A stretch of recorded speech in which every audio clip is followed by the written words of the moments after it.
this. We learned this story back around Easter time, but we're going over it again because Paul stood up and told this exact same story. So you've got to be able to stand up and tell this story.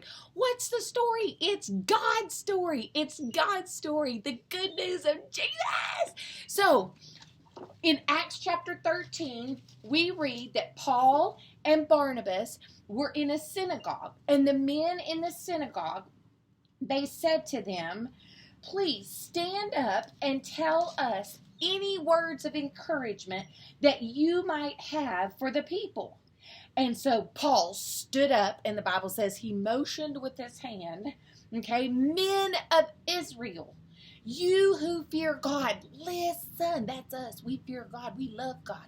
So listen to this story. He said, the people of Israel, God's chosen people, and this is going to represent God's chosen people because there's 12 straws, and there were 12 tribes of Israel, and each tribe had a family.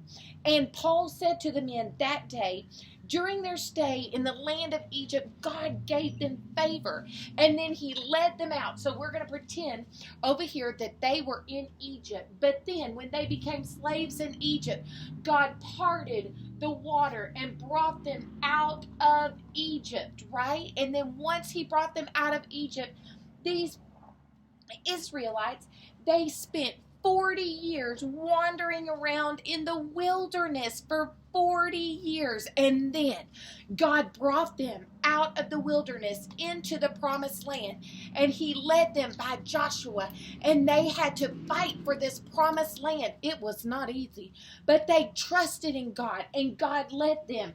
And it says right here in verse 19, and after destroying 7 nations in the land of Canaan, by God's grace and favor, yes, okay, they received the promised land, and then God gave them judges. Do you know what a judge is? He's someone who stands and says if the law is true or not.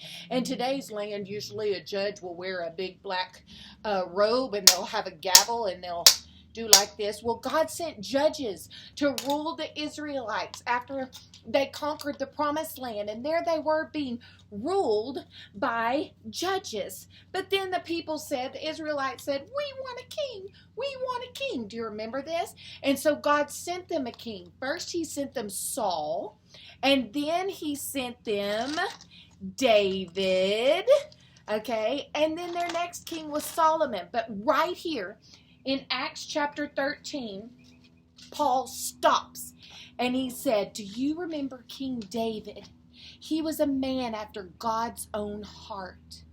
And it was from King David that his offspring was born and came a man named Jesus. You see, Jesus' great-grandpa was King David. Yes, and then Paul went on to tell them, listen, this man who was crucified, who died and rose again, that you did not recognize, he has been sent as the message of salvation. He is our salvation to believe in. Do you remember yesterday when we talked about the cure and having the cure, okay, to every need in the world, which our greatest need is sin, right?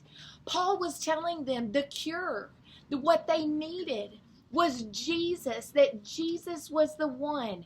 And the people there, they listened carefully.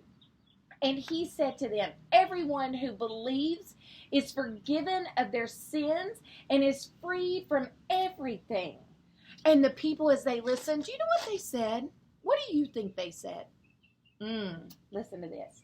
As they went out, the people begged that these things might be told them on the next Sabbath. The people wanted Paul and Barnabas to come back and tell us again, tell us more. We need to know about Jesus.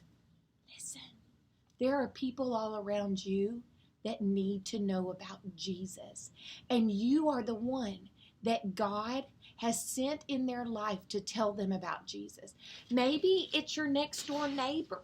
Maybe it's your grandma. Maybe it's a friend from school, but whomever it is, don't waste time. You have to be like Paul. You have to be like Barnabas and tell the good news.